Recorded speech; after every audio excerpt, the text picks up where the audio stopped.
Assalomu alaykum. Bugun sizlar bilan O'zbekistonda pura haydovchilar shoir tushish haqida bo'ladi. Mani boshimdan o'tgan va qanday qilib O'zbekistonda pura haydaganim haqida gaplashamiz, xudo xolasa. O'zbekistonda ko'p nima bo'ladi? Mana savollar bo'ladi. O'zbekistonda chat purasi yoshga ketishdan bo'ladi deb ko'p odam savol beradi. Yoki pura haydashni o'rgating deydi.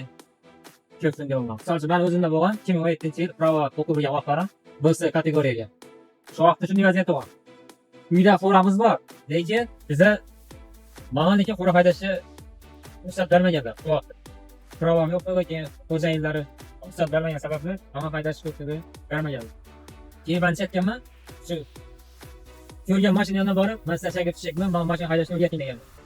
Qo'rqmay, bo'lmay hech kimdan. Endi boshda uyalganman to'g'risi. Lekin borib bekidan past ketadi ekan. Odamlar menga so'raveradi. Men rad javobini olsam, minus bo'ladi deb o'ylagan ekanman. Hozirgi yoshlar ko'p odam yonina boradi, pura haydashni o'rgating desa yo'q desa, shu bilan narsa ichida shijoati, motivatsiyasi o'chib ketadi. Bunday bo'lmas kerak ekan. Boraverish kerak ekan. Men haydashni o'rgating, dastlashga tushaman. Assalomu alaykum. Bugun sizlar bilan O'zbekistonda pura haydovchilar shoir tushish haqida bo'ladi. Mani boshimdan o'tgan kechimlar haqida gaplashamiz, xudo xolasa. Bugun hozir Fransiyadaman. Yuk olishga, tushishga yetib boryapman. Shu yetib borish asnosida sizlar bilan men qanday qilib O'zbekistonda pura haydaganim haqida gaplashamiz, xudo xolasa.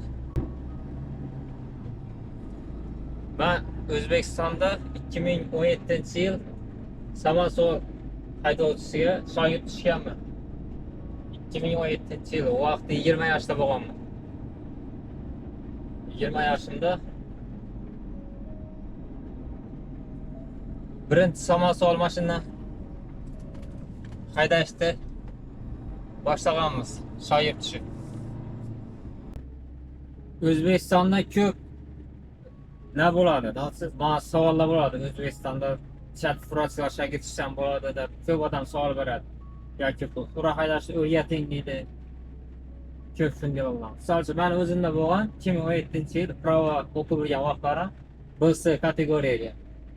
Shu vaqtda shunday vaziyat bo'lgan.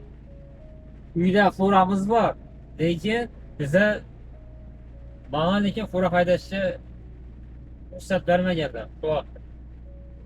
Uyda furamiz bor, firmani mashina, albatta xususiy bo'lmagan. Otam fura haydaganlar, shu yonida shoir tushishga menga ijozat berilmagan, ruxsat berilmagan.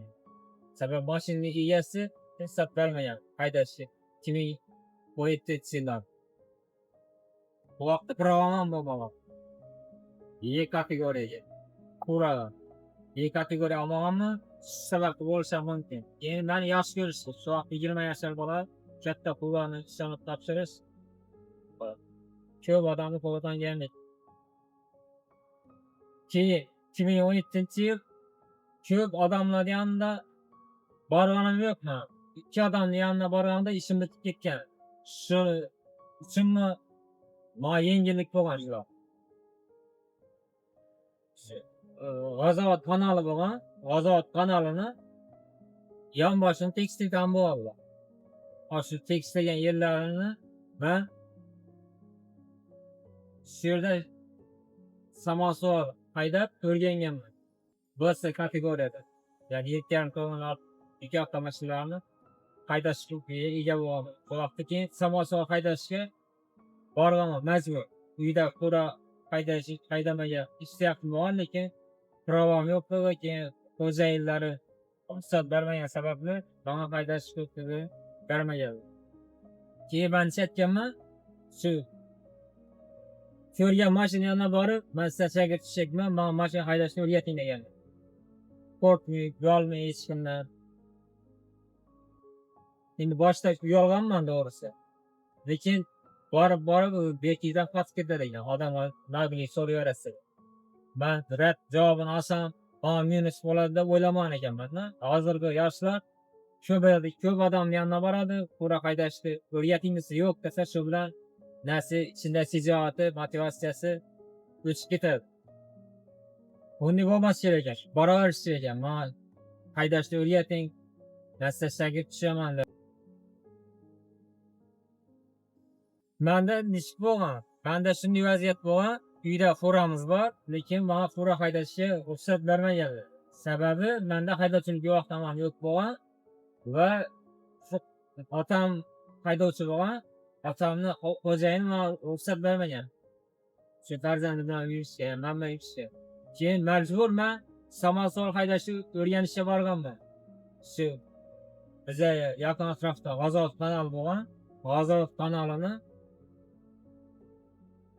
ko'mishga yuk boshchilari yanına borganman. Qashqadaryolik Vladimir ustozim bilan yurganmiz. Bu yerda nazariy bilimlarni o'rganganman. Keyin yana bir yerdan chiqib Xorazmlik haydovchi, ya'ni Nizomiddin akamizni, bobamizni yanına borib ustozimni o'rganganman. Bu yerda 4 oy yurganman. Ya'ni hozirgi kunda stajirovka deydi, amaliyot shu yerda o'taganman. Birinchi bo'sh haydashni o'rgatgan, keyin yuki bilan haydashni o'rgatgan. Keyin oxirgi oylarda men mashinani kilitini ham berib qo'yib, o'zing umordan ishlayvering dedi. O'zing amaliyot ketdingda 1-2 marta o'zini ishi chiqqan vaqti menga birga yonimda tashlab ketgan. O'zing haydayver, men kechda kelaman deb, shunday o'zim ishlaganman. Shu bilan menda yuk avtomashinasiga mehr tushib ketgan, undan oldin tushgan, lekin shundan janjaq bilan qiziqqanmiz 20 yoshlar vaqtda. Xo'sh, endi hozirgi haydovchilar bilaman, hozir yoshlari katta odamlar ham qiziqadi, kichiklar ham qiziqadi. Men kichkinalarni aytayapman, kichkinalardan 18 yoshdan to 30 yoshgacha menimcha kichkina deb bilaman. Hozir men 28 yoshdaman. Hali deydi, katta hayotga qadam qo'ymoqmiz. O'shandasa ota-onamizni qarmog'idamiz, yonindamiz. Sababli mas'uliyat yo'q desak ham bo'ladi. Shuning uchun eng yosh vaqtda o'rganish kerak ekan, jonini chiqarib. Agar shu vaqtda o'rganmasangiz, yosh katta bo'lganda qiyinlashib boraveradi ekan. Fura haydash, o'rganish. Qarshida o'tib ketadi.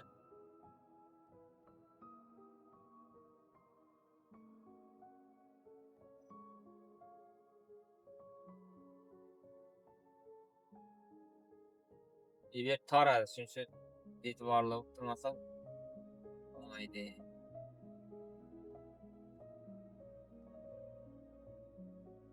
Hozir Ispaniyaga o'tadan yo'lga kelyapman.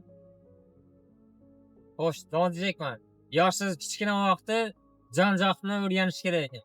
Yoshsiz kattalashgan sayi qiyinlashib boraveradi. Keyin birovni ustozni dashtonni eshitish boshim yoqmaydi.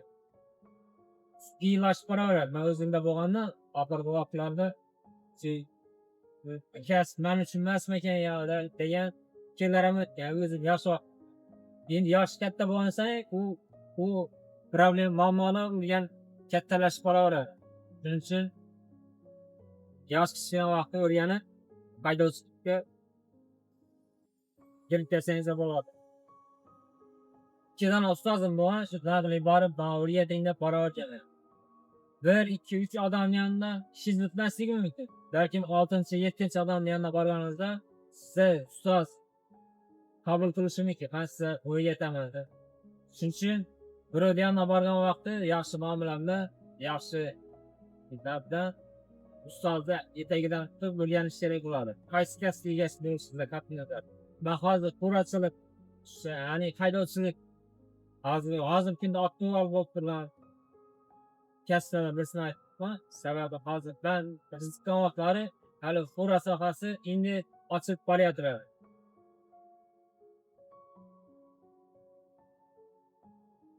Hozirdim pik holatga chiqdidan, hali uncha pikga chiqmadi, hali yana bora yana chiqadi pik holatga. Ya'ni global nega aylanadi O'zbekistonda. O'zbekistonda 2021-yil mustaqil ish boshlaganmiz. 2021-yildan 2023-yilgacha ishlaganmiz. Ya'ni 2 yil O'zbekistonda ishlab turib, 3-chi yili, 4-chi yili yana Yevropaga kelib, Yevropadan 2 yil bo'ldi ishlatib boqiladi. Hamma narsa yaxshi, O'zbekistonda tajribalarim albatta menga ko'p yordam berdi. Birinchi ish boshlaganimda 2 oy bo'ladi. Ishlaganimda qo'rqdim. Mashina ozgina DTP bo'ladi, avariya bo'ladi. Shunda qo'rqib, men shunday shijoatim tushib ketgan. Mashinani topshiraman, dedim, biroz safasi balandlashamiz, endi qaysi kasbni tanlayman degan vaqtlarim bo'lgan. Sababi O'zbekistonda haydab yurgan vaqtlarimda ishda shu mashinani muzda haydab qo'ydilardi, boshqaruv yo'qotib, kichkina avtohalokatga uchragandim. Shu vaqtda mana akam, yana otam, nabari hech narsa bo'lmadi. Davom etib, men Podeshga ketgan. Shu Podeshlar bilan juda Yevropada ishlab chiqdim. Yevropada ish zo'r. Kelinglar, shu O'zbekistonda ishingizni ustasi bo'lib keladigan bo'lsangiz, sizni Yevropada ishingiz tez bitib ketadi. Misol uchun, menda o'zim kamchiliklarim bor. Undan bittasi rus tilini bilmaslik, ya'ni kompaniya bilan muloqotni sal chala bo'ladi. Lekin bu fura haydash, yuk tushirish, yuk olish, shu muammolar men uchun cho'ta emas. Toshkent shu tajribamiz oshgan sayin yaxshi ishimizni o'z vaqtida qilib qo'yganimiz sababli barcha kamchiliklarimiz yopib ketgan. Hozir ham shunday ishlayapti. Hamma narsasi yaxshi, jarimalarsiz, boshqa halokatlar bo'ldi, albatta u meni aybim emas.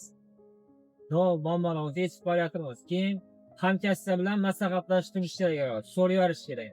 Bilmaganingizni so'rab, keyin o'rgangan narsangizni siz ham o'rgatish kerak. Faqat o'zim bo'ling, menga bo'lsa foyda desangiz ham qiyin bo'ladi. Bu videorolikga o'z nihoyasiga yetdi. Xudo xolasa shu O'zbekistonda mukammal kasbingiz egasi bo'lib keling. Agar siz kasbingiz egasi bo'lib kelmasangiz, bu Yevropada qiynalasiz. Ishlab ketarsiz, lekin qiyinchilik bilan ishlab ketasiz. Sababi men o'z ko'zim bilan ko'rib yuribman. O'zbekistonda qura haydamagan, tajribasi yo'q. Yevropaga kelgandan keyin ortiqcha xarajatlarga duch keladi. DTP bo'ladi. Ozgina misol uchun yuk qatlamay haydab ketadi. Mashinani balonni oz qilib haydaydi, keyin balon ishlapadi. Qayrilib olishda balonlarni yoraveradi yoki shikast yetkazadi. Shularni ortiqcha xarajatlarga duch keladi. Keyin shu har bir otgan xatosi uni tajribasini oshib boradi. Shuning uchun aytsak ham O'zbekistonda yaxshi mukammal o'rganinglar. Xudo xolasa Yevropada kelganda mana o'xshab videoroliklarni ko'rsangizlar, chatib kasbga ketganimcha video blog qilaman 2019-yildan beri.